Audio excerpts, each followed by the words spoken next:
Today is August 5th, 2007, and we will be continue our reading in Matthew. We're going to read Matthew chapter 16 and Matthew chapter 17.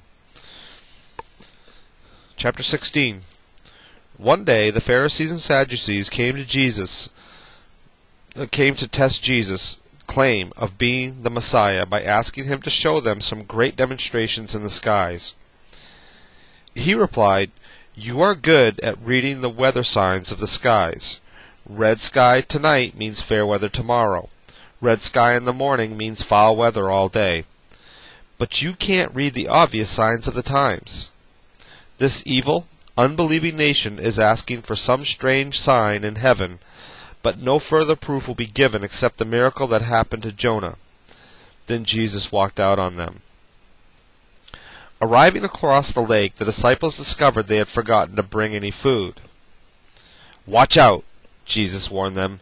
"Beware of the yeast of the Pharisees and Sadducees."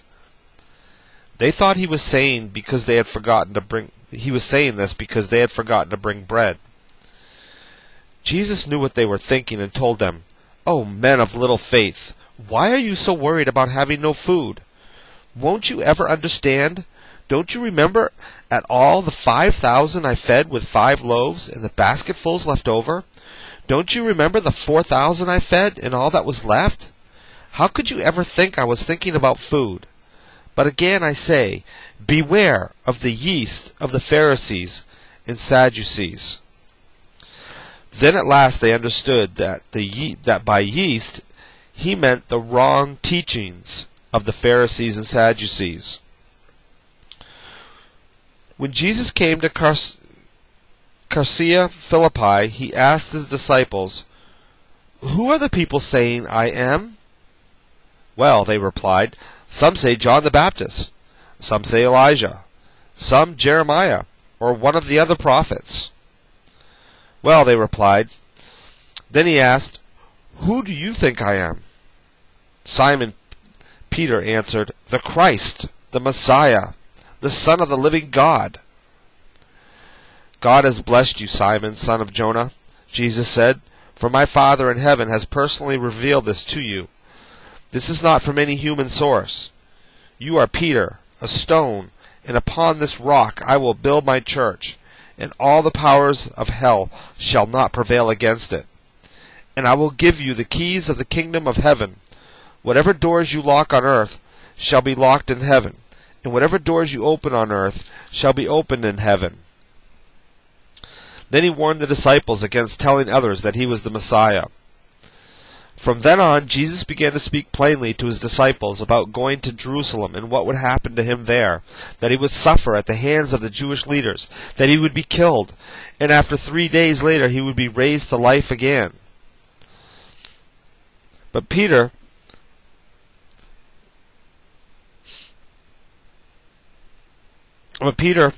took him aside to remonstrate with him. "Heaven forbid, sir," he said, "this is not going to happen to you." Jesus turned on Peter and said, "Get away from me, you Satan. You are a dangerous trap for me. You are thinking merely from a human point of view and not from God's." Then Jesus said to his disciples, "If anyone wants to be a follower of mine, let him deny himself and take up his cross and follow me. For anyone who keeps his life for himself shall lose it, and anyone who loses his life for me shall find it again.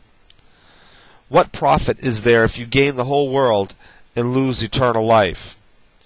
What can be compared with the value of eternal life? For I, the Son of Mankind, shall come with my angels in the glory of my Father and judge each person according to his deeds. And some of you standing right here and now will certainly live to see me coming in my kingdom." Matthew chapter 16. Matthew chapter 17. 6 days later, Jesus took Peter, James, and his brother John to the top of a high and lonely hill, and as they watched, his appearance changed, so that his face shone like the sun, and his clothing became dazzling white. Suddenly Moses and Elijah appeared as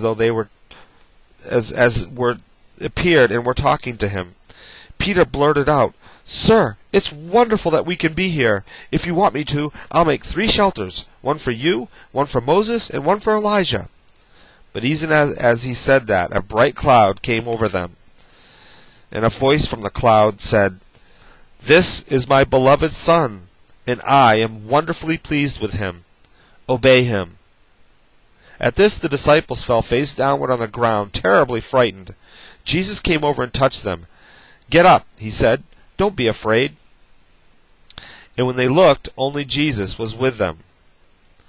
As they were going down the mountain, Jesus commanded them not to tell anyone what they had seen until after he had risen from the dead. His disciples asked, Why do the Jewish leaders insist that Elijah must return before the Messiah comes? Jesus replied, "They are right. Elijah must come and set everything in order. And in fact, he has already come, but he wasn't recognized, and was badly mistreated by many. And I, the Messiah, shall also suffer at their hands." Then the disciples realized he was speaking of John the Baptist. When they arrived at the bottom of the hill, a huge crowd was waiting for them. A man came and knelt before Jesus and said, "Sir, have mercy on my son, for he is mentally deranged and in great trouble. For he often falls into the fire or into the water. So I brought him to your disciples, but they could not cure him." Jesus replied, "O you stubborn, faithless people, how long shall I bear with you? Bring him here to me." Then Jesus rebuked the demon in the boy, and it left him. And from that moment the boy was well. Afterwards the disciples asked Jesus privately, "Why couldn't we cast the demon out?" "Because of your little faith," Jesus told them. "For if you had faith even as small as a tiny mustard seed, you could say to this mountain, 'Move,' and it would go far away. Nothing would be impossible. But this kind of demon won't leave unless you have prayed and gone without food." One day, while they were still in Galilee, Jesus told them, "I am going to be betrayed into the power of those who will kill me. And on the 3rd day afterwards I will be brought back to life again."